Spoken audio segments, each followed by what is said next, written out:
Hi everyone, welcome back to another tutorial from Apps Academy.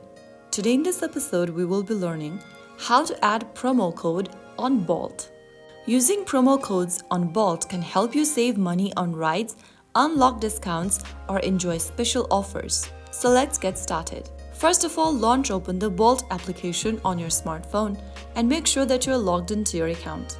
After you're signed into Bolt, go ahead and tap on the menu button at the top left corner to open up the expanded menu. From the pop-up, click on Promotions. Click on Enter promo code at the top under Promotions, and in the text box that appears on the screen, type in or paste in your promo code carefully. After entering the correct promo code, click on Apply at the bottom. If the code is valid, you'll see a confirmation message and the discount or reward will be applied to your account. The promo will usually apply to your next ride automatically. Now go ahead and book your ride and make sure that the promo code discount appears before confirming the booking. That is how you easily add a promo code in Bolt application. If you found the video helpful, don't forget to like, share and subscribe to our channel.